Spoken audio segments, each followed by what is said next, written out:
There you go. Is that it? Yeah, because you got the countdown. I've been doing this for 7 years. Is this 7? Essentially 5 or 6. Cannot believe that, that they've been doing that almost since we started. I've given you their bios a little bit in those emails, so I'm not going to elaborate on that too much. But these guys are dear friends. I've known them for 10 years. Their sons, and incredible family and people. They've been through this process a couple different times. They've done a lot of homework on this stuff. So to have their insights, expertise, work behind what they're about to share with you guys, I think, again, is really huge. So, again, I think you're going to get a lot out of this. Appreciate you being here. We're actually going to have a little staff meeting upstairs while you guys are doing this down here. So, without further ado, Tony and Nancy Lukas, thanks for being here. Please thank you. All right. There are more handouts if anybody needs one, and we'll leave the extras here as well. Yeah, so like KJ said, this is our 7th year, so the big chucklehead back there was sitting in your seats at that time, so that's how long ago it was. Now he's married, so I'm coaching you guys.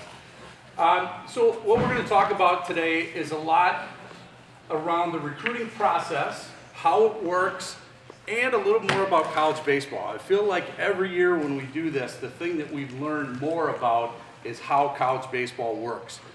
And some of it's good, some of it's not good, but some is just the way it is. So we're going to try to go through some of that with you guys as well.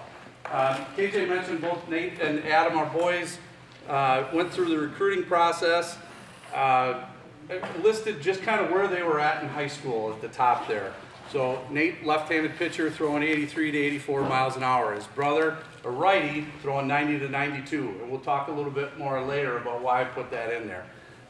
We'll also talk about why their GPA and their ACT matters and where they ended up. So Nate went Division II and Adam went Division I. So we'll talk about that a little bit more. To start out, we're talking about baseball. You guys all obviously love baseball. You're good at baseball. We think it's important that as a family, you talk about it and decide what is your goal for college. And can that goal include baseball? Hopefully for all of you it can, but our own opinion is it's a poor reason to go to college just to play baseball. So what we've got, and this is the goal that we set with both of our boys. Yours will be different. So it was to play college baseball at an appropriate academic school and find scholarship money to help defer the cost. Notice I didn't say athletic money. There is very little money out there for baseball scholarships. We'll talk more about that as we go. And for the players here, you're going to see me put my hand up a number of times where I really want you to pay attention, and it's almost always about your academics. Okay? Getting yourself in a good position academically can really help when it comes to playing baseball. So this time of year, actually this week, was a National Signing Day. So I want to talk a little bit about what a commitment is, okay? So a commitment, and you hear about this a lot, you see pictures in the paper, so-and-so committed a certain place. The only way it's truly a commitment is if you're receiving athletic money. So if you have committed, the coach has left you, or has given you an offer from Evansville, and this is how much it's going to be, then on that National Signing Day, you sign your name on the dotted line, you have now committed to Evansville. Which means you can't go somewhere else, you can't change your mind, it's a contract, you've signed it. You've signed it with the school, okay? But that doesn't happen until your senior year in high school. So a lot of us, I'm sure, have heard, particularly over the years, not so much now, we'll talk about why, kids that are freshmen verbally committing to Oklahoma or to Florida or somewhere. That means that the coach has talked to you, you're interested in playing there. If they have scholarships, they're likely to offer you one. Doesn't mean you can't change your mind, okay? So you guys can change your mind all the way up until you sign that National Letter of Intent. National Letters of Intent are signed at Division I, Division II, and the junior college level. Division III does not have National Letters of Intent. The reason for that is Division III cannot give you athletic money, okay? And I want to make sure everybody understands this. There are great Division III programs. Everybody can find a spot to play. I think that's awesome. I just want to make sure that you all understand what it means when you tell a coach you're going to go to a Division III school. You see a lot of guys that have committed to Whitewater or Carthage or Wisconsin Lutheran College, whatever. You can still change your mind. They're not giving you athletic money. You're not signing a national letter of intent, okay? Paul Wagner told me a story a number of years ago where at Whitewater, great program, obviously, national power, they had 15 or 16 spots open on a team. The coach there had told 36 guys they were going to make the team. 6 of them were transfers, junior college guys coming in, and 116 guys showed up for the tryout. And at that time, you are committed because you're enrolled in school and there's not time to do it differently. So as we talk more about this, we'll talk about how to get through to a coach and really understand what is his recruiting philosophy, what kind of players is he bringing in, what does it mean when that coach says to me, we want you here to play. So I asked Nate the other day at Wisconsin Lutheran College, did you guys cut anybody? And he said no. Everybody that we had talked to came in is on the team, okay? That is not the case everywhere. So we just need to be aware of that. Division III schools are great, and the IA schools, there are a lot of different options for you guys to play besides Division I and II. That national letter of intent, if any of you guys are fortunate enough to get to that point, is with the school, okay? You can love the coach, and he gets fired or he takes another job, you don't get to go with him. It's one of the things you can argue about the NCAA, is it fair or not? And I can argue that it's not, but you're signing with a school, okay? So just be aware of that. So I mentioned that athletic money for baseball is limited, okay? So 11.7 scholarships is all there is at the Division I level. There are 35 guys on the roster, okay? I'm no genius, but that doesn't work out, okay? So what that means is there are a lot of guys on Division I rosters that are getting 0 athletic money. There are guys that are getting 20%, 25%. There are guys getting 75%. 100% is very, very rare. Okay, so we're not talking about basketball and football and volleyball for the women, right? Where you get 100% scholarship. You know, all the guys that go to Madison to play football or basketball, it's 100%. Pays absolutely everything. That is extremely rare in baseball.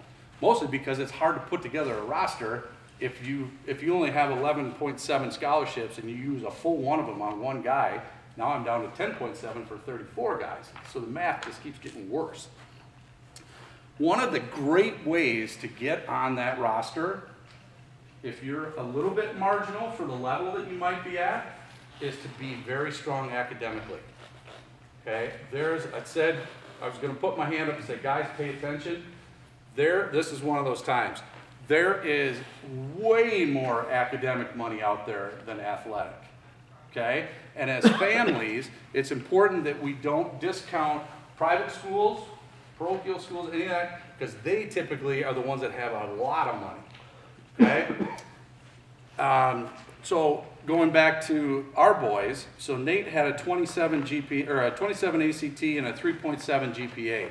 The school that he went to in Missouri took those two numbers and went like this, and that was how much money he got. And it paid for, I don't know, 75% probably of his schooling. That's without being a baseball player, okay? Then his Division II, he signed a national letter of intent, and he got $1,000. So it's not a lot of money, right? That's not a lot of your tuition to pay for baseball. He did really well because of his academics, okay? So at the Division II level, Division I level, coaches love to see guys with high ACTs and high GPAs. Why? It doesn't cost them anything, okay? They can look at those 11.7 scholarships or 9 at the Division II level and give those to somebody else. They know you can get into the school, we can give you financial assistance, you're gonna be fine based on your grades, okay? So, I always say this when KJ's down here, he's not here now, but he knows I'm gonna say it. As parents, if you're looking for a return on your investment, consider an ACT prep class instead of baseball lessons. In the scheme of things, if they can raise their ACT score by 3 or 4 points, it's thousands of dollars. renewable every year. So it's, guys, that's where it's at for helping pay for college. And that's at the Division III level anyway, okay? There is a lot of financial help out there. Less so at the state schools because they don't cost as much. But you can go to a private school, Carthage or, Concordia, I think it's $32,000 a year. They have enough academic money and grants that they can get you pretty close to a state school tuition. I'd like to think of it as if you got into one of those booths where they blow money around and you got a minute to grab everything, the athletic money is dollar bills. The academic money is $10 bills. So do you really care where it comes from? No. You just want more of it. So, guys, work hard on your academics. The other thing that you may have heard some about, the NCAA changed the timing and the rules for Division I recruiting, okay? It used to be you'd get these guys, like I said, in their freshman year making a verbal commitment to a Division I school.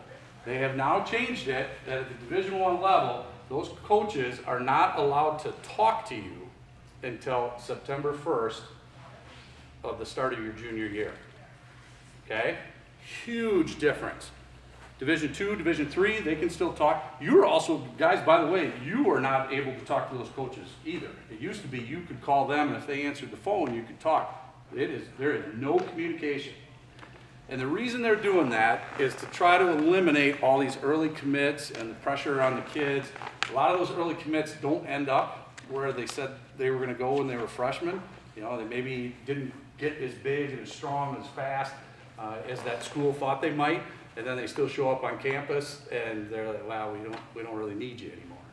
So the difficult thing that's going to happen with the timing, because Division I schools have to wait so long, everybody else is going to wait too.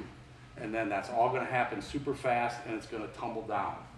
Where I think the opportunity is going to be is if you're thinking Division III or Division II and you're not thinking you're going to Vanderbilt. Right? I mean, I don't know. There's probably not anybody here going to Vanderbilt, right? That's pretty rare. So there's a bunch of guys out there who think they're going to Vanderbilt. When Vanderbilt says no, then they go back and say, okay, well, now I'm going to go to Evansville.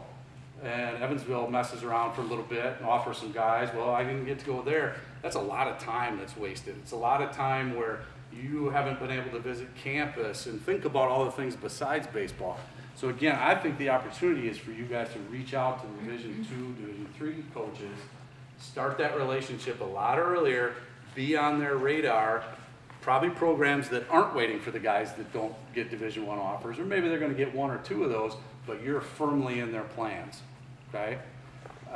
So if you are thinking Division I, and you think that's where you're going to be at, and we'll talk more about kind of how you know that, then still do homework on the other schools, the other levels. You don't, because it is so late now, you don't want to get to, it's not even September 1st, it's going to be the first of the year, your junior year, where none of your plans are working out. Now you've got 9 months to get this sorted out. So I think doing homework is still going to be in everybody's favor. This is Nancy's favorite 15 seconds of the year, every year in the 7 years we've done this. This, in our lessons learned, this is where I say, I was wrong and she was right. So when we started the process with Nate, I mean, he was damn near as big as he is now when he was in high school. And we're like, well, he's good enough, somebody's gonna find him. And Nancy's like, no, they're not gonna find him. And I'm like, no, they'll find him. I mean, he's an all-state player, big lefty, ain't nobody coming. Okay, so the thing that we learned is it is totally up to you to manage this recruiting process. It is not up to your Bigler coaches. It's not up to your high school coaches. They will all be resources for you, but if you want to make this happen, it's everybody that I'm looking at right now, and it's a lot of work. It is your responsibility. You will be responsible for putting together your own stats, putting together your own game video, and stuff like that. So as a father of two pitchers, every game I was at, I was charting pitches, so that when we sent an email out update that week, I'd say, well, through 7 innings, 102 pitches, 64 strikes, 23 out of 28 first pitch strikes, whatever it might be. Only the good stuff. But you're not going to get that from your high school coach. You might get it from some of the bigger coaches if you guys are charting pitches or something like that. But for the most part, you're going to have to accumulate that for yourself. The other thing that has changed a lot, and I think it's changed a lot in the 7 years we've been doing this, mostly because of social media. Coaches want high-quality kids. And again, this is where I'm looking at the boys here. They don't want problems. So when Nate was at Truman State, there were 40 kids on the roster and 2 coaches. Like, there is no way. I mean, basically their pitching coach was one of the guys that was an upperclassman on the pitching staff. Those coaches don't want guys that are going to be ineligible because of grades, that are going to get caught drinking, that are going to get in trouble for something else. They just don't have time for it.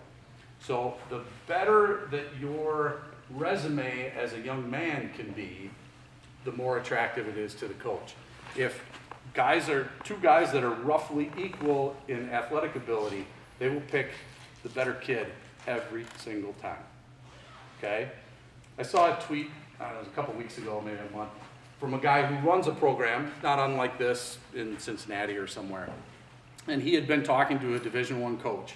That Division I coach was talking about a player, asked him 3 questions. What's his practice? How hard does he work at practice? What are his grades? And how does he treat his parents? Not a single baseball question in there. That's what he's trying to get at, is what kind of kid are you, and am I going to have to worry about you if you're in my program? Very important. So, the other thing that you're going to find for the players when you get to college, everybody is an unbelievable athlete. Okay? Everybody played basketball or wrestled and played football and was all-state in something else and hit twice as many home runs as you did. And those will be the guys that you meet at lunch that aren't on the team. It is unbelievable how many great athletes are out there. Okay? So, the lesson in that is, A, you guys are all used to being the best player on your high school team for sure, right? You know, you're in the top 2 or 3 guys of your high school team. Every single guy that's going to be on your college team was the best first, second, or third guy on their team. So the things that you can do to differentiate yourself, very important. The work ethic that you have going forward. That's why that coach asked, what's the kid like at practice? You got to take it on yourself to continue to get better. So that's something we've learned. One of the things that I love about KJ's program is he takes baseball IQ for you guys very seriously. So the things that you learn when you're doing the work in the classroom, the things that, learning bunt coverages and how to read pitches and all that kind of stuff, those are the things that are going to differentiate you at the next level. So when everybody's a great athlete, if as a pitcher you don't know what base to back up, you go to the bottom of the list. They don't have time to teach you that. So all those things, hitting behind the runner, taking the extra base when the ball's hit the right field, those are the things that coaches are going to assume that you know. Okay? So that part of KJ's program, I believe, is super important. And don't take that for granted. Okay? The next thing is a little unfortunate, but it is the state of things. So in your packets, there's a handout in there towards the back from NCSA, shamelessly printed and copied, that lists some of the measurable things that coaches are looking for at each of the levels. Okay? And this doesn't mean 100% that you have to fit those categories and that's the level you're going to go at, but it's a pretty good guideline. So again, back to my top thing there where Adam, our younger son, as soon as he hit 90 miles an hour, it was a whole different group of schools that were contacting him. Now all of a sudden the Division II schools actually quit contacting him because they knew they weren't going to get it.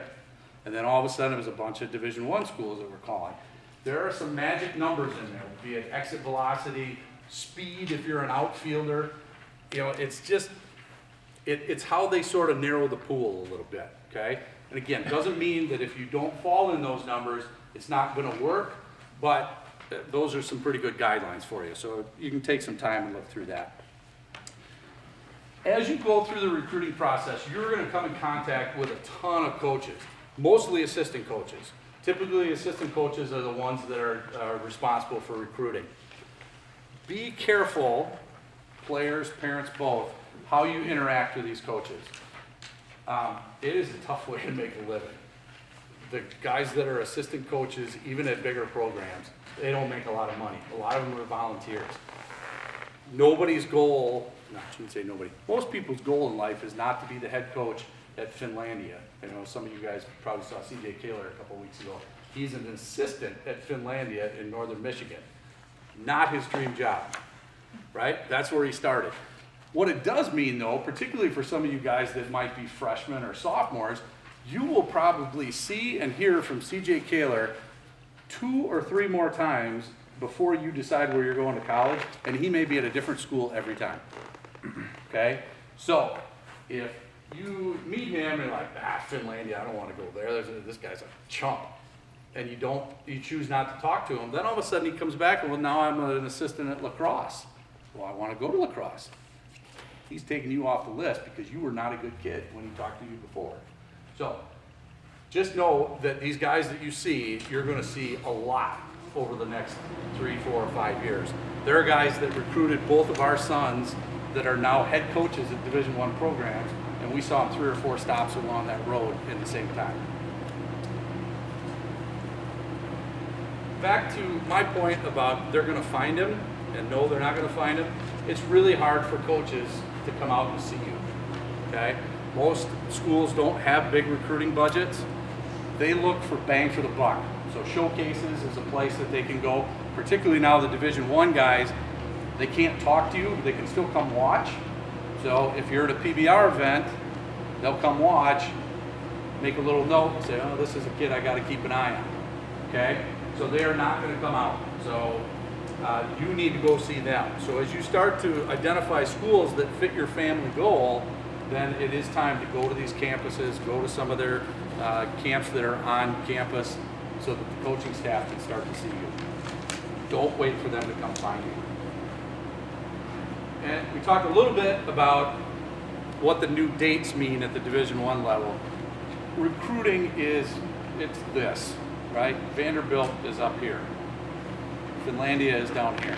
Everybody in between is casting wider and wider nets, okay? So, Wisconsin Lutheran, where Nate's a coach, they're contacting a ton of guys, and they don't know if any of them are going to be available or interested, okay? When you're at Vanderbilt, you got a pretty good idea that the kids you're contacting are interested. So, just know that the further out you get, the more people those coaches are probably talking to. Because of that, you've got to be really patient, okay? If you're a borderline Division I guy, a borderline Division II guy, those coaches aren't going to make those decisions until the D1 dominoes fall, okay? Which now is going to be September, October, November time frame of your junior year.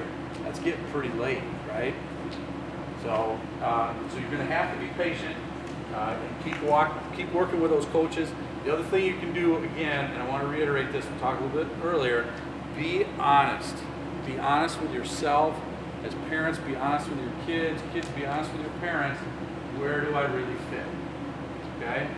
I would love for every single one of you guys to find a spot where you fit athletically and academically so that you can play baseball for 4 more years.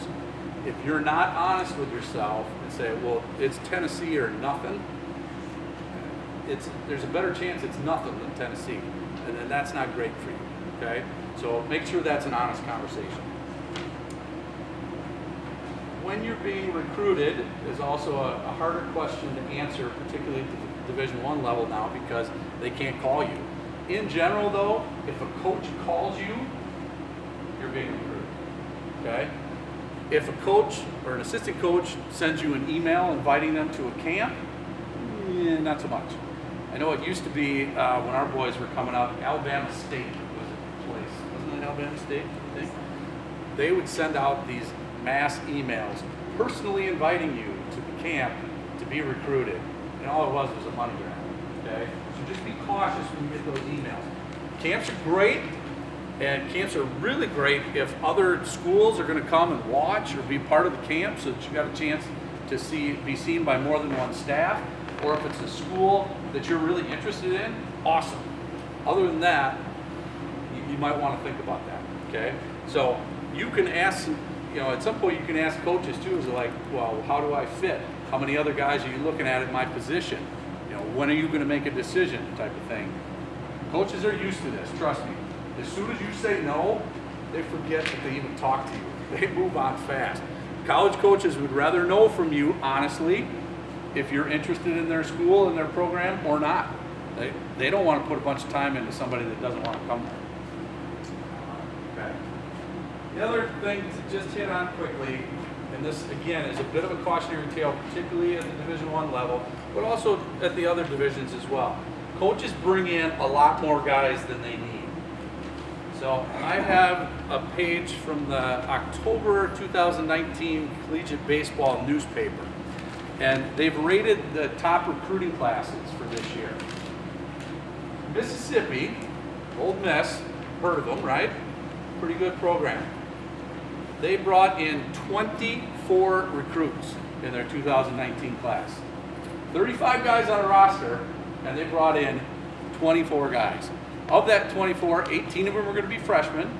So right there, if you make the team, you're likely to be redshirted. They also brought in 6 junior college guys. So understand how junior college works. You've already burned up 2 years of eligibility, typically. Division I programs, Division II programs are not bringing those guys in to sit the bench and develop. They've got them for 2 years. If a program is bringing in junior college guys or typically transfers, they're usually there to play. So this isn't like high school where you get a little bit of the Lifetime Achievement Award. Well, I didn't play when I was a freshman, but I made the varsity as a sophomore, still didn't play. Well, junior year, I know I'm going to play more, and by a senior, I'll be a starter. That ain't happening in college, okay?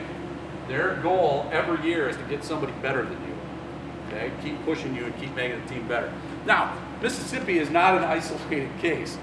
So Arkansas, another team we've heard of, brought in 22 guys, 18 freshmen, 1 junior college guy, and 3 transfers. So again, there's 4 guys that just moved ahead of you if you're thinking about going in, or if you're already there. Mississippi State brought in 23 guys. Kentucky brought in 27. Our nephew was a Division I catcher at New Mexico State. His freshman year, he was there. They were one of the worst programs in college. They got a new coach. Coach brought in 35 recruits his first year. So all the scholarship guys are looking at each other like, well, what's going to happen to us? Well, here's what happened to you. You were the worst program in Division I. Most of you are out. So the other thing to understand about a scholarship is it's a year-to-year thing with the school. Okay? So at Truman State, Nate never had an issue. Even when he was hurt, coach kept giving him the scholarship. At Evansville, where they're trying to compete for a Missouri Valley title, every year that Adam was there, in their exit interviews, there were 3, 4, 5 guys that were told, don't bother coming back. And some of them were getting athletic scholarship money. It just went away. So it is a year-to-year thing. All right. So Nancy will start walking us through the process a little bit. Okay. For anybody who came in late, do you need an outline?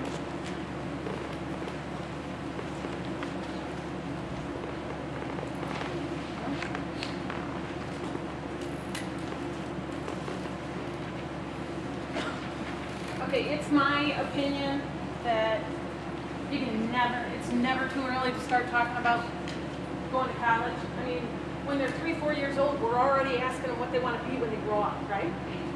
I mean, this is just another step in the whole process of it. Now your student has decided that they want to play baseball along with going to college.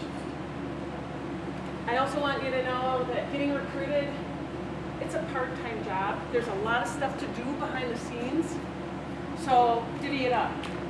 Parents, if you can help, do it, but be behind the scenes. Nobody wants to see you, or nobody, everybody's okay with seeing you, they just don't want to hear you. Okay? The recruiting process begins with baseball. You continually have to be improving with your baseball skill. This means coming to off-season workouts. KJ put together a great workout here. It wasn't by accident. He did it by trying to figure out what everybody needs. The other thing that you continuously have to improve on is your academics. This is done by, if your grade is not what you want, then talk to the teacher. See if he's willing to come in before school, after school. Are there study tables? If there's not a study table, set one up for that class. If you're having trouble and you're not getting the grade that you want, you need to take some initiative. The other thing is, there's a lot of online sources out there that will help you understand whatever you're going through.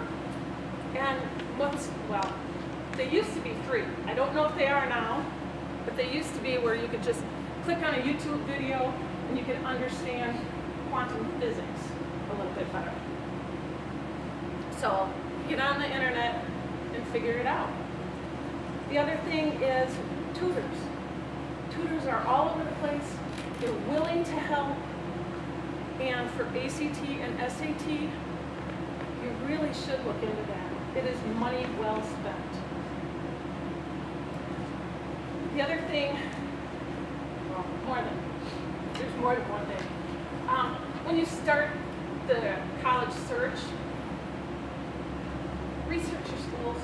Make sure that first and foremost, the education that you want, you're going to get there. Do they have your major? Are the class sizes the size that you want? What about the school? What about the town? And if you don't know what you want, start at home. Check out your own hometown and your own high school. Find out how big they are. Are you comfortable there, or would you rather go someplace else? These are questions that you need to answer before you actually, cast your own net looking for your college. Also, they have virtual tours. Every single college has a virtual tour. You're sitting at home in the comfort of your home. Take it. If you don't like it, cross that one off your list. It's a really easy way, and it's not time consuming. They're usually, 10, 15 minutes tops. Look at a couple of them each week. Our boys, what they did was they took a map of the United States, and halfway down the state of Illinois, they drew a line across. And they said, I want to be someplace warmer, so it's got to be below this line. And I want it so that you guys can travel and see us on the weekends. So I want it Midwest. So they narrowed their search just by doing that. You can narrow your search however you want. But just know that first you're looking at a college to go for 4 years for your education. Now you're going to narrow it down a little bit more by finding the area that you want. And then you're narrowing it down even more by trying to find a fit baseball-wise. Okay, athletically, ask yourself, what kind of program are you looking for? A winning program, or are you willing to help build that program? Do you still want to be a two-way player? Are you willing to sit on the bench and learn? Or do you want to get out there and play right away? As you're looking around, look at the roster. That's a key indicator as to what these coaches will do. If there's guys that have the slash and it says right-handed pitcher, outfielder, then you know that he's willing to give you a chance to be a two-way player. If not, then that's one that you may look at and go, maybe I don't want to go there. Also, read the coaches' bios. Find out who this coach is. Just like he's going to try to find out who you are, you got to find out who they are. Do you even want to play for him? These are just questions that as you're going through the process, they're hard, but you need to know. You don't want to be in a program and go, that guy is a jerk and he is not listening to what I'm saying. So just know that in your heart, if you right away think that that guy's not good for you, then, usually first instincts are correct. Financially, there's a lot of support out there. There are scholarships at the national, local, regional levels. There's also ones that for the college that you're interested in, through the high school that you're going to, or the major that you might get into. So don't limit yourself. Look at all those. There's money out there. Ask when you go into the college if they have reciprocity, or do they have a legacy scholarship so that if mom or dad went there, see if you can get something off. Also,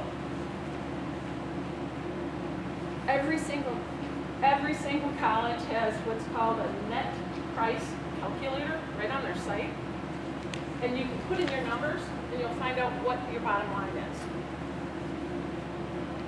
Don't cross off any of the private schools just based on their initial costs. They will try to help you. And if you don't see it on their specific website, call and ask. That's what they're there for. There's a couple of key processes during the recruiting system. Communication and exposure. Communication starts with parent and player. You guys got to be on the same page. You got to be talking. Parents, if you're doing stuff behind the scenes, you need to tell them what you're doing, who you're contacting. Players, if something has changed and you no longer want to go Midwest, you'd rather go out on the coast, or your major has changed, you got to let them know.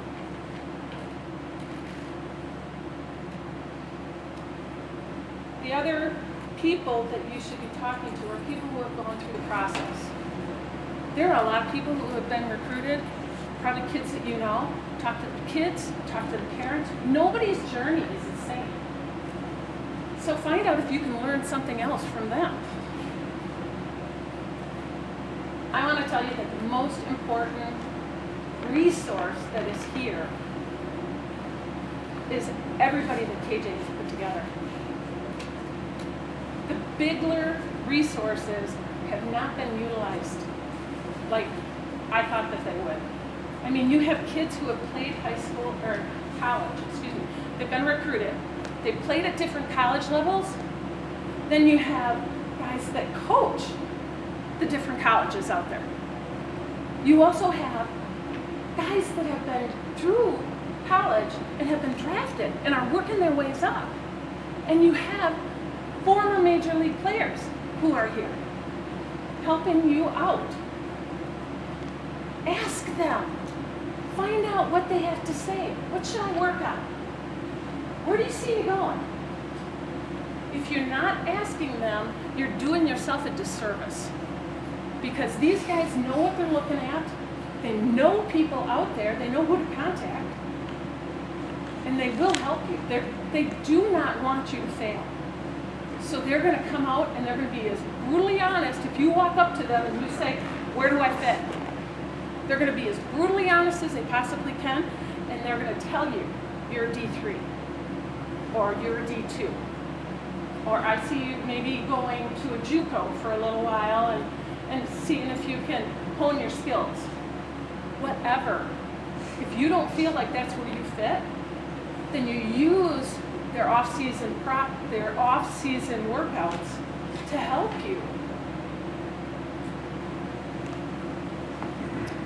Okay. The next one would be next communication in the line is the college coaches. As you have on your list, this is the way the initial contact is.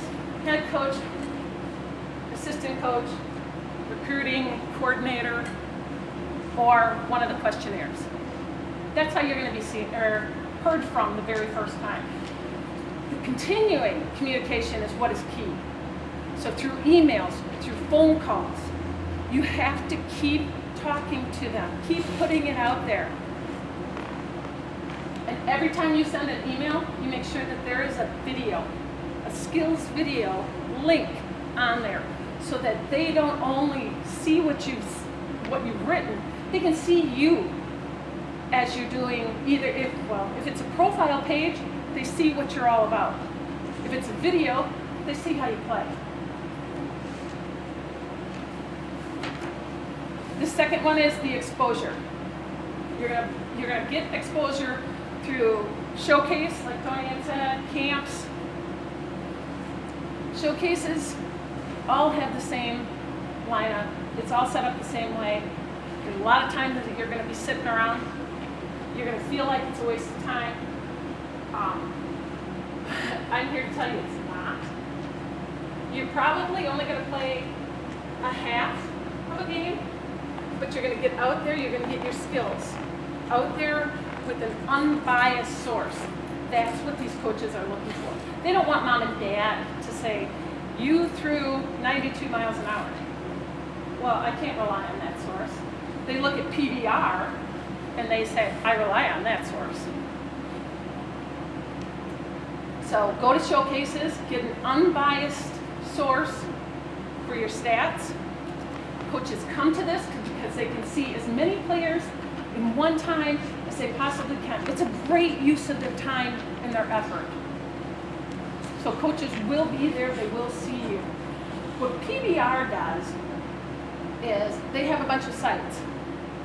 They take video during the showcase. They have all your stats lined up, and then they put their own comments on there. This is then sent out to the coaches who have signed up for PBR.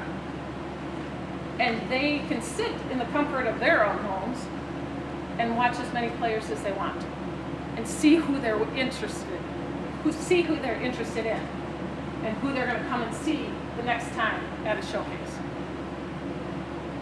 Adam actually got really great exposure through this, and we went to 2 in Madison and 1 in Chicago.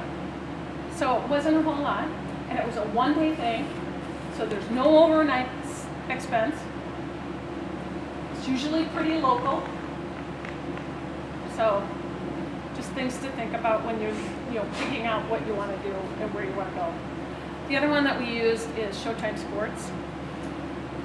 This is usually down at the Rock, or it used to be, it's in the Rock, okay. It used to be once in a while it would be in Racine, but now it's down at the Rock all the time. This is a really great showcase. I like it. This is just my personal opinion. You have everybody from the state of Wisconsin. I mean, these are Wisconsin kids that come to this one specifically. The coaches that we saw were just about everybody from the state of Wisconsin, a bunch from Illinois, and a bunch from Iowa. Okay? Again, it's down at the Rock, no hotel expense, you're only paying for the showcase.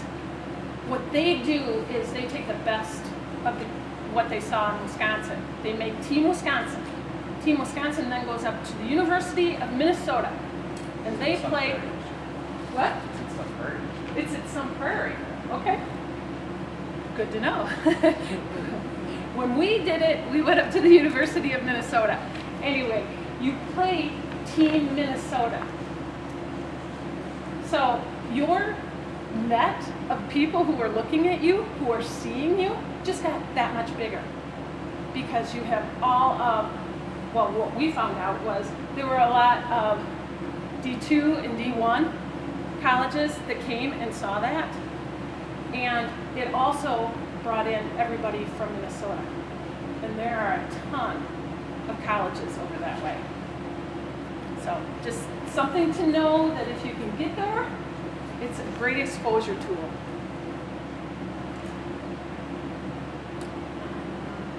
There's more showcases than those 2. Those are the 2 that we used. Find the one that fits best for you and go with it. The camps, like Tony said, be sure it's on campus that you want to go and see. A coach that you want to get in front of. Okay? Typically what they do is they will invite the colleges that are around this, their surrounding area. But you gotta get on their website and find out who they invited. Because what you wanna do is you wanna then take an email and send it out to everybody, personalize it first. But send it out to all the coaches that you think are gonna be there and make sure that they know that you're there. Just these little bits of contact that you can have, you're starting a relationship. And nobody walks up to the first person that they meet and says, I want to marry you. No, you start that relationship, that back and forth. You have to start talking. The other way to get exposure is through your skills video. Like I said before, every time you send out an email, you send out your skills video. No college kid is going to get recruited without having a skills video. If the college coaches they need to see this. You need to update it when you physically change or your skills change. This is at least once a year. And you need to make sure that when you are on that video, you look like a baseball player. No cutoff shorts or cutoff shirts and t-shirts and shorts. You need to be full dress. There are also a lot of recruiting services out there that will help you. And we found that through the recruiting service that we used, it really helped us manage our time a little bit better. And we were able to get a few more emails out there. But that is totally up to you. You have to find the recruiting service that works best for you. All of them cost money. But, if you want it, you want it. If you don't, that's fine too. When you're looking at college campuses, if you find one through the you're taking the virtual tour, if you see it and you say, hey, I like this college, go visit college. Get on campus, walk around the campus, sit in on a class. They let you do that. So get in there and do that. Call the coach or email the coach to let them know that you're on campus and you're interested in going. See if he can see you, if it's within the time frame that he's available. And then the thing that we didn't realize, that if you know somebody who's going to a campus but you're not ready to go yet, see if you can invite yourself along. Go and see a campus, even if you're not necessarily 100% interested in it. You can start ruling out things that you don't want. I really don't want a small campus. This campus is not for me. Then all of a sudden, your whole journey has just gotten that much easier. The college decision is tough. You need to make sure that you are at the right place if baseball is out of the picture. Like Tony said, our older one played, freshman year at Truman State. They ended up in the World Series, the D2 College World Series. He pitched in the College World Series. 4 games into his sophomore year, he's hurt. He cannot return to the field. After multiple surgeries, we looked at him his junior year and we said, are you still okay being here at Truman with baseball out of the picture? Yeah, I love it. It's where I needed to be. So just remember that. It has to be your fit, even if baseball's not there. A couple of things that hit me as Nancy was talking, just a couple of clarification points. So for any of you guys that are two-way players, so she said, check the roster, see if you got slashes in there. Understand that if you're a two-way player in college, that means you have 2 practices every day. You have pitcher practice and you have hitter practice, typically 2 hours each. Okay? So that does limit how many coaches will even let that happen. Now, for anybody that is thinking about that, understand Nate's freshman year that Nancy was just describing at Truman State. They went to the College World Series. He pitched. He threw meaningful innings all year. Position players, 9 guys the whole year. 2 catchers, one would DH, the other one would catch, and then the other end of the doubleheader, they'd flip-flop. Everybody else was the same. So, colleges need a lot more pitchers than they need hitters. So if you have a choice, and you've got some really great instruction here, pitching is the way to go. Pitching is the way to get into college and actually play.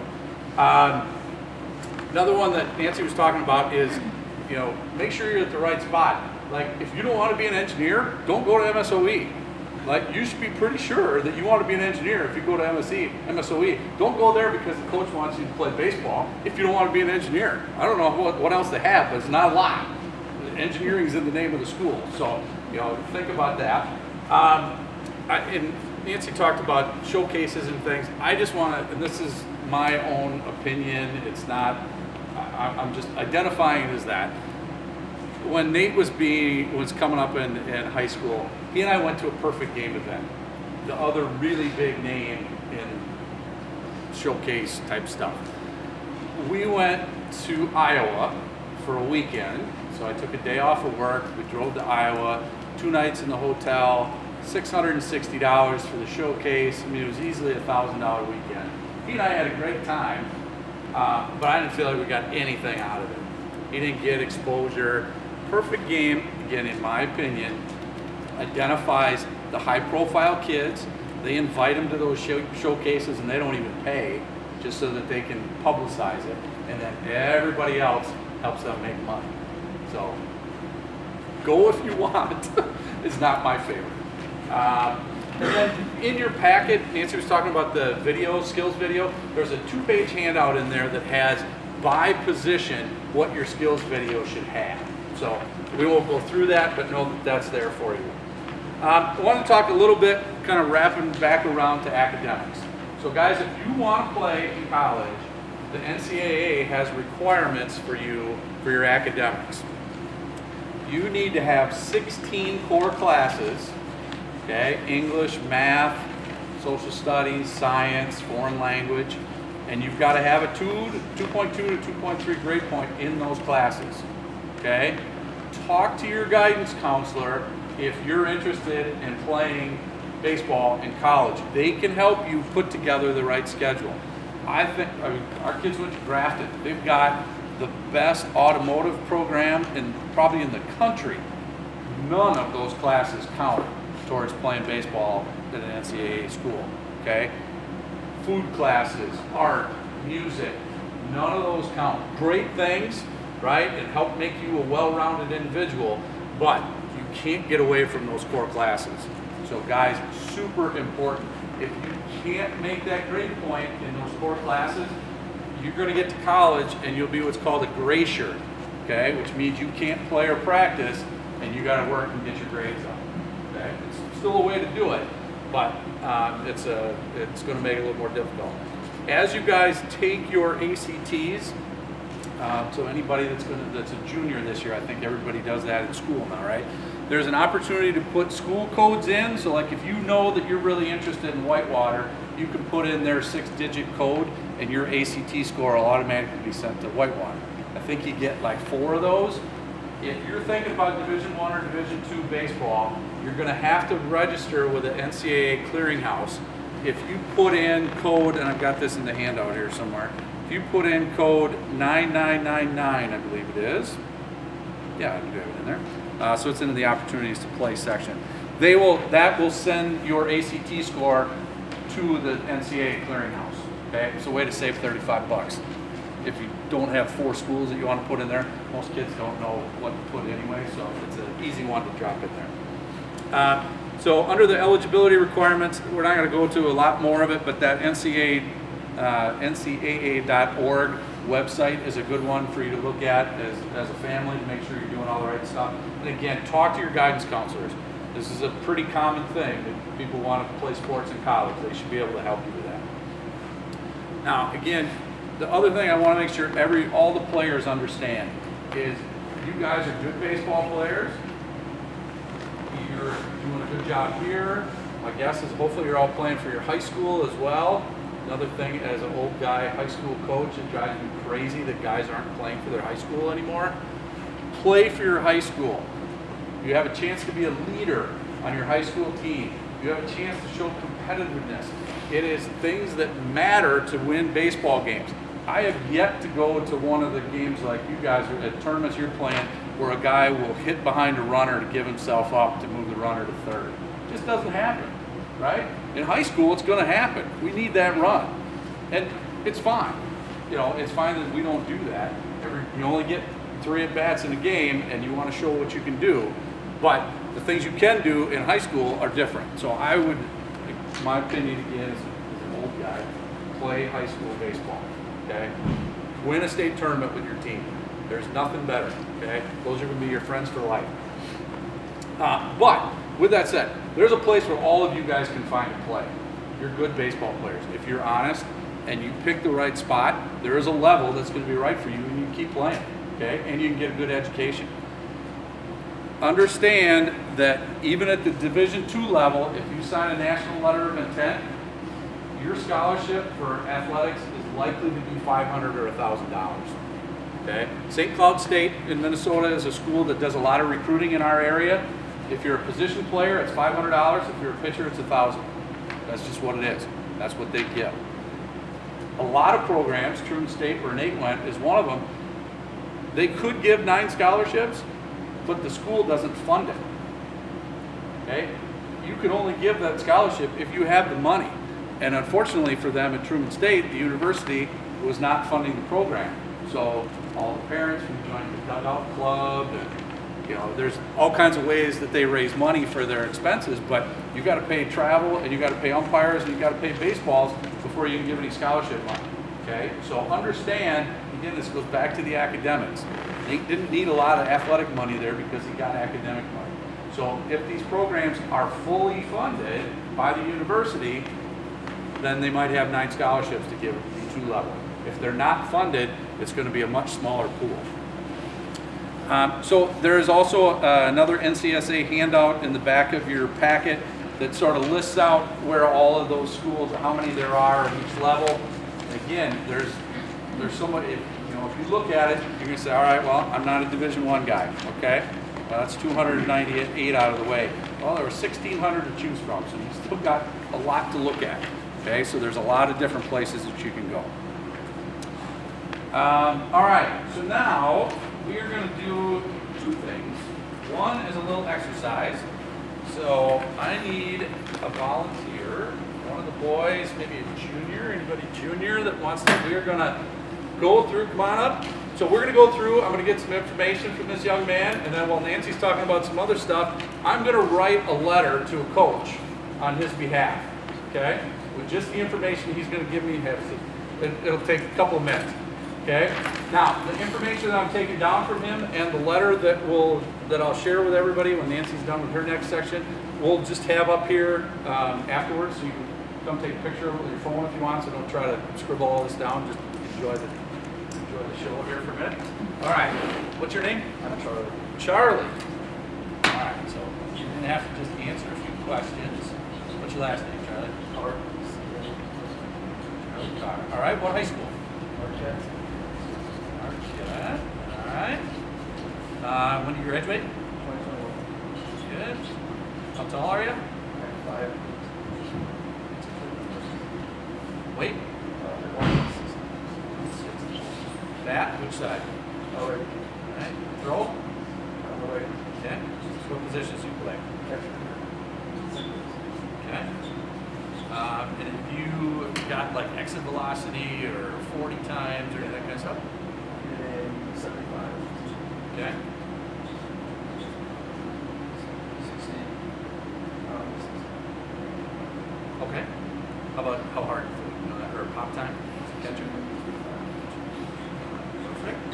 Do you have a skills video? Okay. What's your grade point? 235. Have you taken your ACT yet? Okay. Do you have a school of interest? Cross. Ross. Right. Do you have a major you're thinking about? Business. been to any showcases where you go and maybe? DVR, okay. When was the last one you went to? Okay, awesome. All right, you want to sit there while she keeps talking, or do you want to come back? All right. All right, so Charlie's got enough information for me that I'm going to put together a letter for him while Nancy goes through this next part. Okay, like I said before, parents, you should be seen, not heard. Okay, nobody wants to be that parent where they're bulldozing their way through for their kid, trying to get rid of all the obstacles. The other thing that you need to think of is before you start this recruiting process, look at your social media accounts. Clean it up. If you will not sit down with your mom or your grandma and show them everything that's on there, it shouldn't be on there. Okay? If a coach is interested in you, they will ask for this in your personal social media accounts because they want to follow you. They want to know what kind of kid you are off the field. Don't negate it. Don't argue about it. That's what it is. Okay? They actually have a job called scrubbing, where people go in and scrub social media accounts for guys that are looking to be recruited. Or get drafted. Or get drafted. Yes, we've seen that. Yeah. Thankfully, Adam scrubbed. Right, right. I was going to say, everybody remembers what happened to Josh Hader just a year or so ago. I mean, that was something that he said years ago. So, as you're going through your social media accounts, what you're checking is every tweet, every picture, the name on your account, is it appropriate? Check out your voicemail message. Do you sound like an adult? You know, they're gonna call you. They're gonna look at this stuff.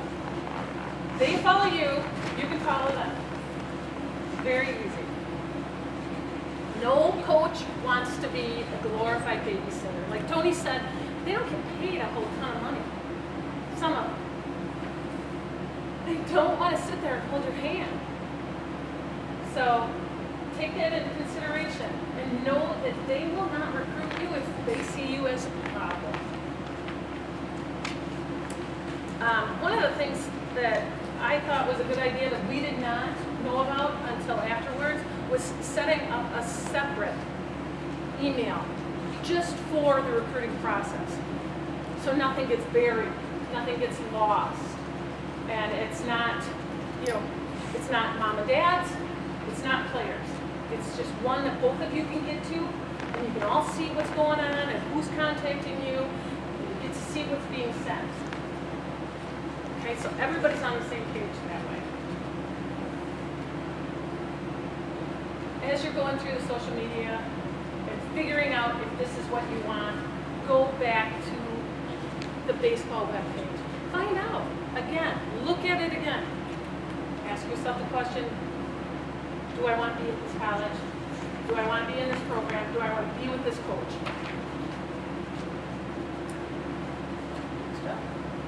What? All right. Emails.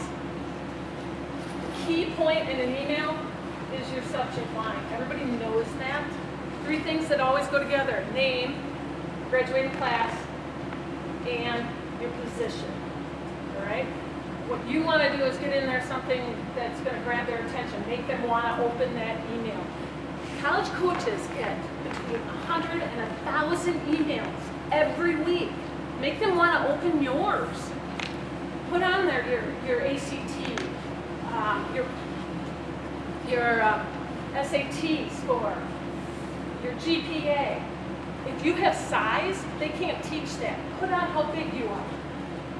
Whatever you have that has been verified, put it on there. Then they go, oh, that's a 6'4" kid, lefty pitcher. I think I want to look at that guy. Make them want to open it. The body of each email, you need to be concise. Although you do want to put in as much information as you possibly can. This is a point where you brag. You ask about the coach ask about the program, you put a link to your skills video, ask them to look at it, what do you see me, you know, what can I work on, anything like that, just to start the back and forth. And like I said before, brag. Mom and Dad didn't raise you that way, but this is the time that you need to. Because nobody is going to recruit you if they don't know you. How are they going to get to know you? Through you telling them who you volunteer for, what clubs you're in.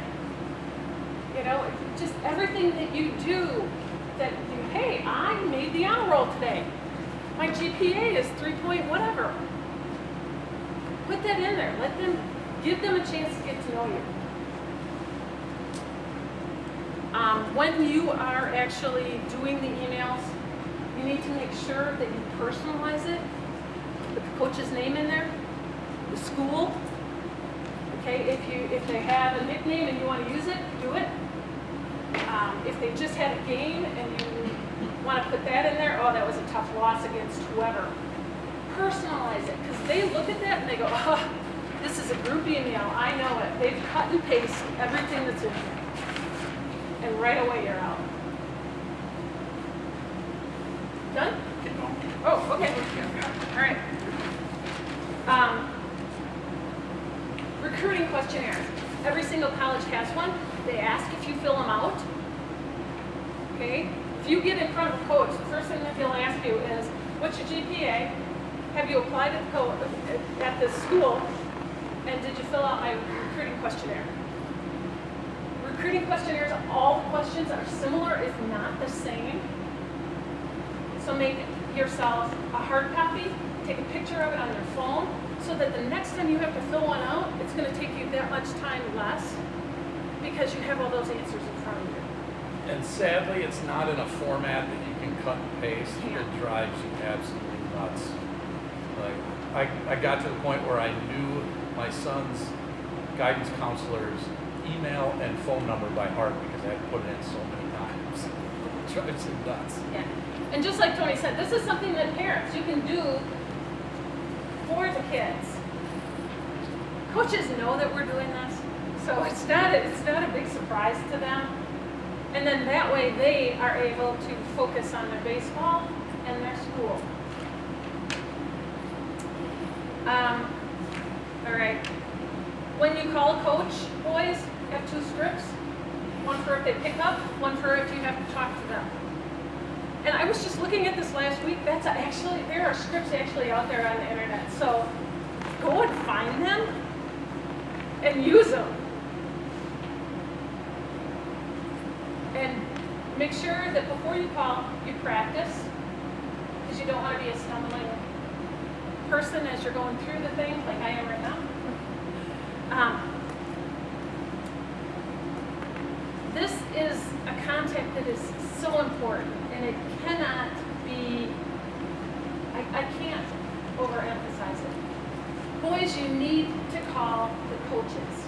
You need to let them know that you're interested in whatever school you have picked out. Like I said before, hundreds if not thousands of emails these coaches get a week. You know how many phone calls they get from a recruit? It averages out to 7 phone calls. They know mom and dad are behind the stuff that is unseen. And they know that you have to get on the phone to talk to them. They're going to welcome that call. When you're meeting with a coach, if you get to the point where they say, hey, we want you in our program, you're going to go on campus. You're going to meet with them.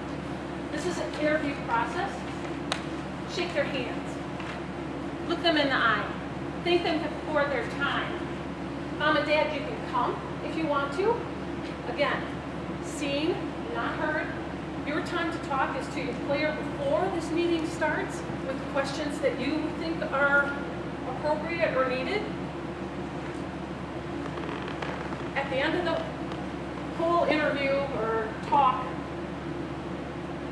the coach will say more or less, okay, have you seen the campus? And, I really think you're a good fit for us. Thank you. Do you have any more questions? Mom and Dad, do not ask a question. zip it. This is a perfect time, even if you have a question left that the player did not ask, this is a perfect touch point for the player. So that after that meeting, they call them, they email them, and they say, hey, thanks so much for your time. Oh, by the way, I forgot to ask this question. All right, then it seems like you are the one in charge and mom and dad are not leading you the entire way. Because coaches do not want to be glorified babysitters. I cannot say that enough. All right. So, to Nancy's points as well. So, boys, I would encourage you to talk to coaches at schools you don't necessarily want to go to first. It's a great way to practice. So, Coach Morgan at Concordia, super guy, super baseball guy, great program, excellent facility. You might be thinking, there is no way I'm going to college in Mequon. I got to get at least 2 hours away, right? Shouldn't stop you from calling Coach Morgan if you're at an appropriate level for him, trying to get in to see him. Use it as a practice. Have a couple of these interviews with coaches before Charlie goes to talk to the lacrosse coach, right? You get one chance, and if that's your dream school, you better be ready. So Charlie, come on back up. So what we've got, Charlie's gonna hold this up for me. It's just a template for a letter, and I've made a few changes based on being a catcher and some things, and I've left some of my initial stuff in there. Like I say, we'll leave this out. You can create this for your son, with your son, and basically use it for everything, okay? So I've got some cut and paste opportunities here though, that like Nancy said, we gotta make sure that you're correcting every time. So use the coach's name, and I forget what the coach's name is across. So we put in Coach Jones, okay? So that's one, as you cut and paste your emails, make sure you're changing that every time. I used to have one of my template on the desk with the sections highlighted that I knew I needed to change so I didn't forget, because I did forget some. I'm like, well, that coach isn't calling back. So, dear Coach Jones, my name is Charlie Carr, and I'm a 5'8" catcher in the class of 2021 at Marquette University High School in Milwaukee. I'm currently working with my club team, Bigler Big Time Baseball. This winter, I have decreased pop time by .015.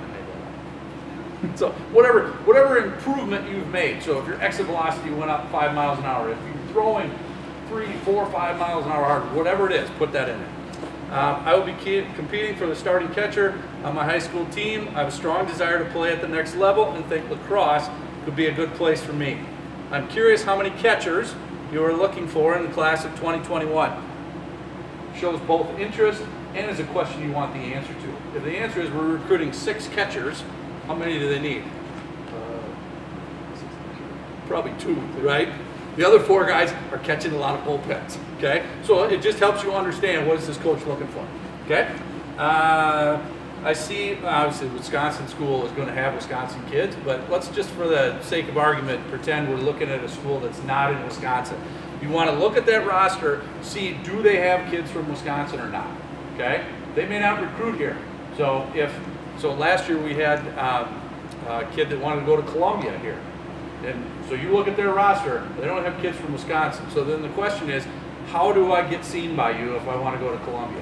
Okay? In this case, you obviously have players from Wisconsin. Can you tell me how you identify and recruit players from my area? Again, if it's lacrosse, you maybe don't need to say that. I have a 2.35 GPA and we'll take the ACT this spring. And I'm considering a business major. That's one of the things. Make sure you double check that the school has that major, okay? If you want to be an engineer, not every school has an engineering major. If the coach sees that, like, no, delete, you don't have an engineering program, okay? So that's another one of those things to highlight that you want to check and make sure. Business, you're probably safe. Every college has a business major, right? Okay. Lacrosse seems like it could be a good fit for me socially, academically, and athletically. Again, that's an important thing for you as a family to make sure it's a good fit for Charlie. I will send my skills video as soon as I have it. okay? Can't stress that enough. Who has a skills video? 1, 2, okay? We need more hands, okay? If you want to play baseball in college, get a skills video, okay? That is super important that you can attach that. They don't know Charlie, okay? You might know Marquette High School, right? That's a pretty well-known high school. Like, ooh, that's a big school, hard school. His GPA, he's going to do fine in lacrosse, whatever. But they can't see Charlie, okay? Now, luckily he's been to a PBR, so we'll see a little bit there, but it's not a total substitute for that. The other great thing about a skills video is you just put in what you want. So when I used to do their pitching ones, yeah, we'd throw a bunch of pitches, and then when I'd go do the skills video, I'd rewatch it and just cross off the pitches that I knew we didn't want to show and delete those. So it's absolutely the best of what you can put out there. Okay, and then this is always a good one too. If you have a skills video attached, I would appreciate any comments that you have. Okay, try to create some interaction with that coach. He's like, boy, I really like your arm action, or you're a little bit short here, or whatever. A lot of coaches will do that. Email Truman State. This guy, he is unbelievable. He answers every email, even if you don't want to go there. It's just a good one. It's fun to get something back once in a while. I will fill out your questionnaire and will forward my schedule when I have it. I look forward to the possibility of becoming an Eagle. Eagles? All right. So another one, highlight that. Don't put a member of the Fighting Irish. Right? It's happened. Thank you and good luck with your season. And then put your name and your cell phone number on there. Okay? That's all you need. So this could be Charlie's template that he can use, parents can use to email 25, 30 schools in the course of an hour. Okay? Everybody's going to have to tweak this a little bit to fit your individual positions, ages. It's not too early to start doing this even when they're sophomores, okay? It's totally fine. At the D2 or D3 level, start sending it as early as you want, okay? Get on their radar. Because what will happen when you fill out that questionnaire, now you're going to start getting the emails of, well, we're having a camp at lacrosse this weekend. We'd love to have you come up, okay? I might not recommend that for everybody, but if that's where Charlie wants to go to school and it's only a 3-hour drive away, why not, right? If it's South Carolina, maybe not, okay? Then we need to make sure that it's appropriate use of time and money.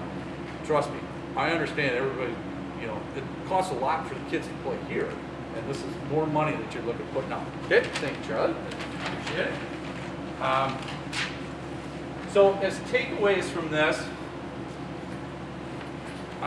just one other perfect game story I got to throw in there. When Nancy said that coaches aren't recruiting parents, I felt so bad for this kid. So this event that we were at in Iowa, you can tell the scouts. Typically, and this is a good thing to know too, typically coaches and scouts will not wear anything that has their team on it because they don't want everybody coming up to them. But if you sort of walk around a little bit, you can see a logo on their backpack or the heading on their paper or something that will say a team or a school. So anyway, this guy was clearly a scout, sitting by himself at a table, making some notes, and this guy comes up to him, and he goes, red team, number 7. That's the one you're going to want to look at. And I was like, oh my God, this couldn't be worse than that kid. I mean, that kid could have been the best one there, and I guarantee that scout didn't even look at it. He's like, I got no interest in that. So it is about the kids. So you guys are going to help do the work. Between Nancy and I, over 2 kids, we probably sent 2,500 emails and signed our kid's name to them, and it was 20 hours the week of Thanksgiving, and it was 20 hours. I mean, it's a lot. Okay.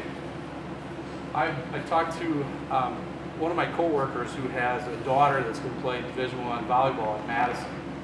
She did all her own recruiting stuff. Apparently, that's a girl thing. Girls will take responsibility for the process and actually do the work. I have yet to have a parent come up and say, oh, my son sends all the emails. He's done a great job. He's contacted 43 schools. 0. Nobody has done that. So understand, as parents of boys, there's some things that are easy, some things that are harder. This is one that's harder at having boys.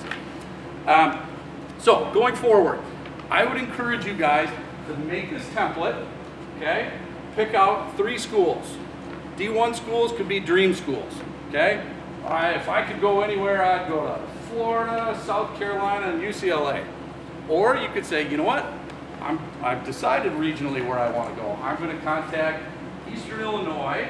I'm going to contact UWM. I'm going to contact Southern Illinois, okay? I want to be within 5 hours of home. Send emails to those programs. Look for 3 Division II schools. Unfortunately, we don't have Division II schools in Wisconsin other than Parkside. They would probably take all of you guys right now. They're not very good. So, again, back to what is it you're looking for? If you're looking for the chance to play as a freshman, make that a stronger team, Parkside might be the absolute right place. Okay, in Kenosha, close enough to home. I could live at home, whatever you want to do.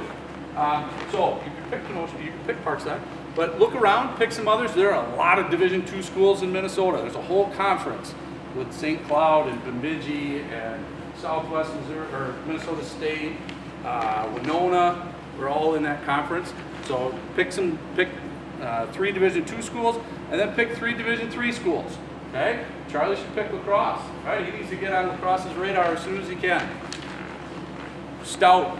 Eau Claire's starting a program. The Harvard of the Midwest. Okay? Shameless plug for my Blue Goals.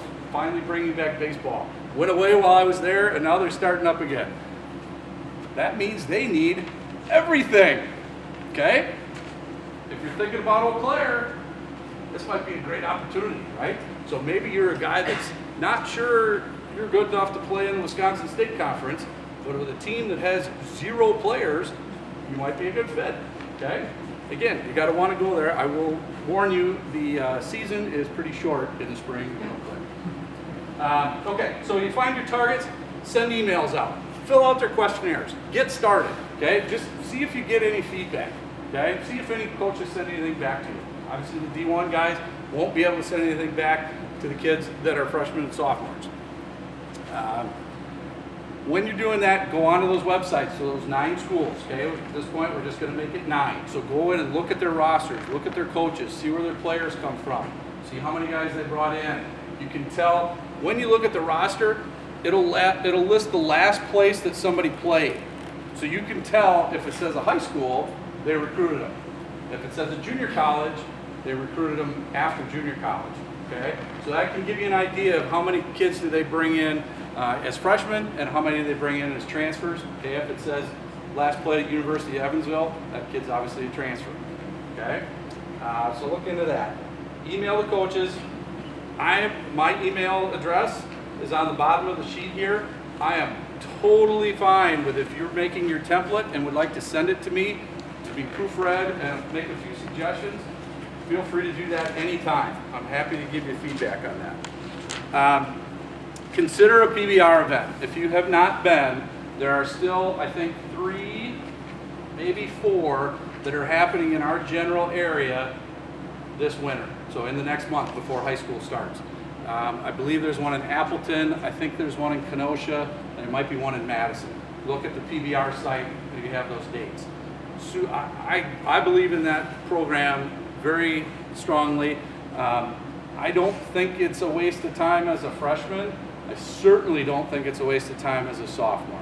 I wouldn't wait more than sophomore year to get that first video out there. Now, if you go and you don't think you did great as a freshman or a sophomore, totally fine.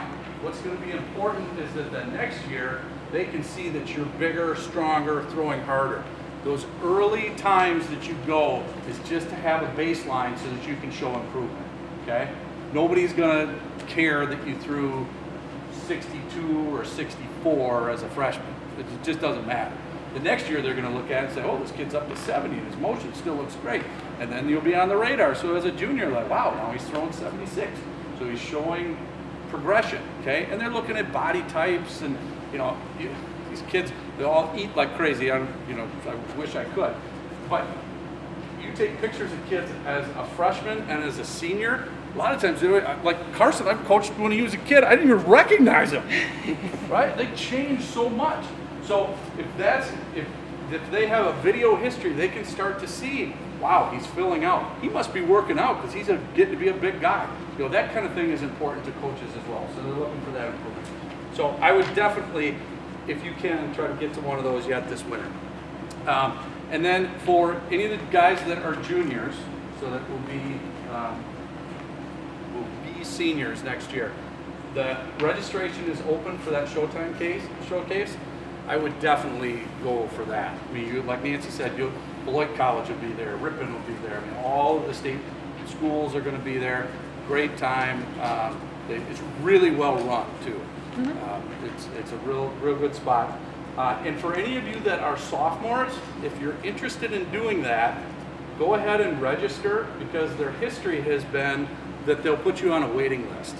And if they take a set number of guys because they have rosters and you play a game and all the pitchers get a chance to throw and the catchers all get a chance to catch. So if they don't have enough guys, then they'll back it down and start taking sophomores off that list. So now that we're all playing spring ball, you'll be done by June 22nd. So that's a really good one to do. With that, anybody got questions that we can answer?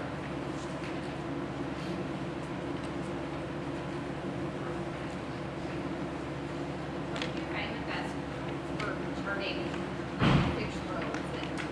Yeah, so the question is, what did I find best for charting pitches?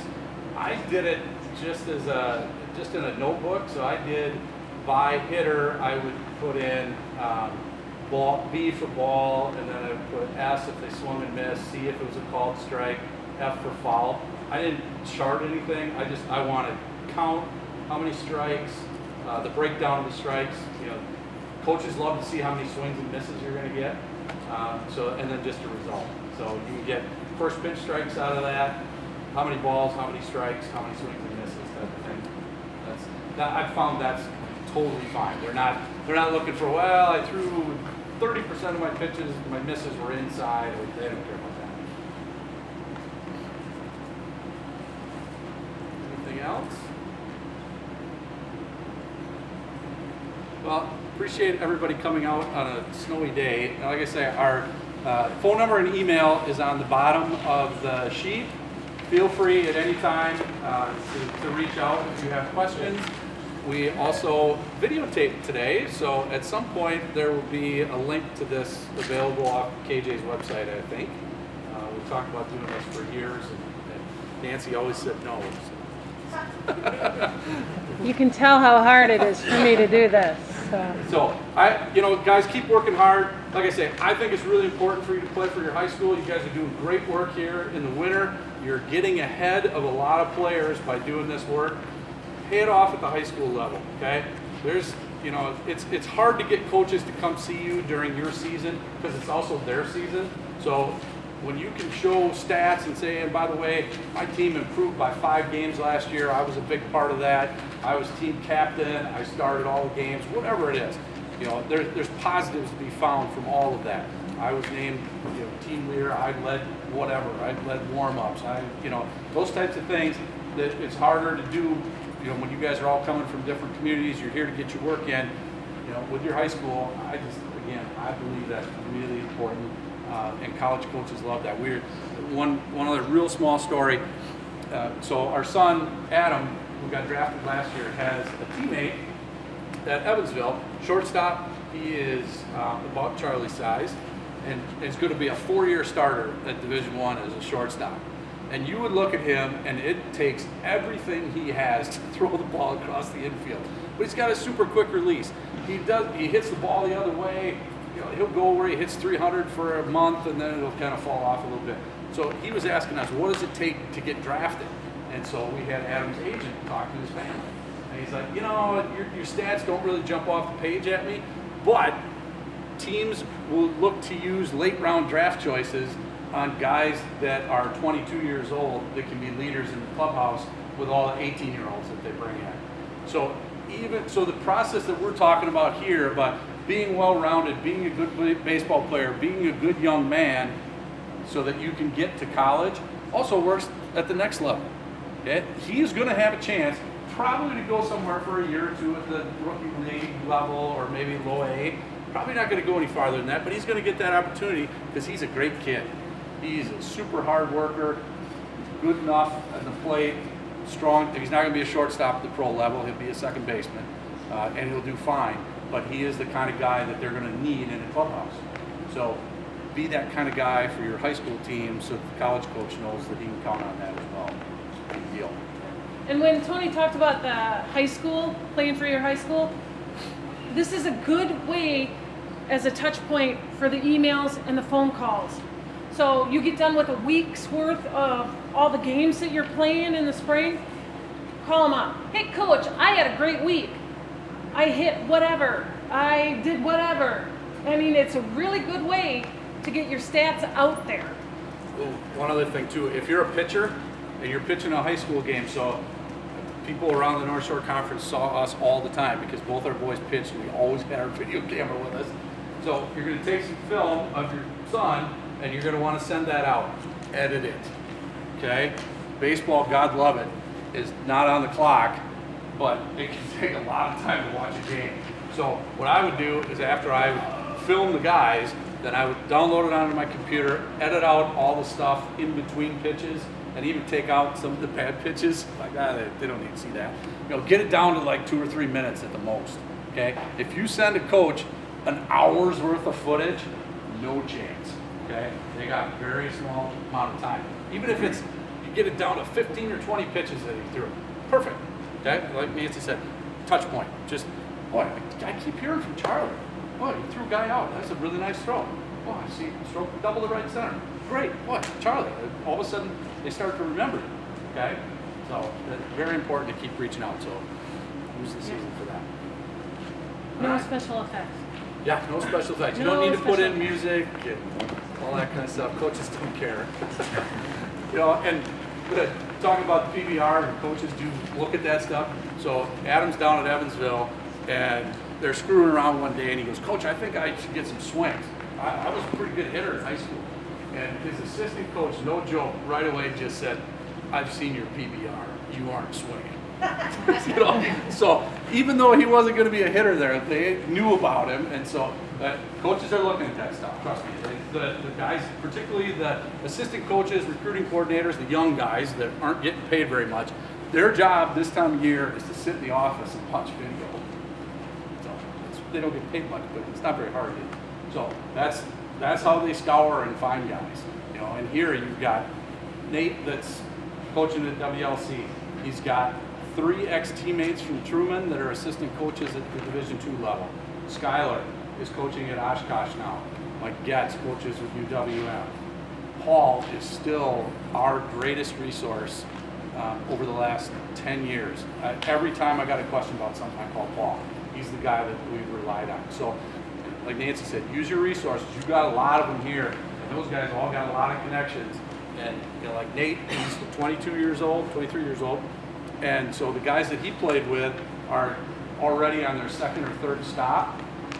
And so they're starting to have quite a network of people that they know. They might even, you know, when you go through that recruiting process, you know, his buddy Lark is at Lindenwood now, but he used to be at Lewis. And you contact him at Lindenwood and he'll say, well, he's not right for us, but call this guy at Lewis because they'd love to have him. You know, it's very intertwined. So reach out to the guys you got here. They'll be great help to you. All right? Thank you.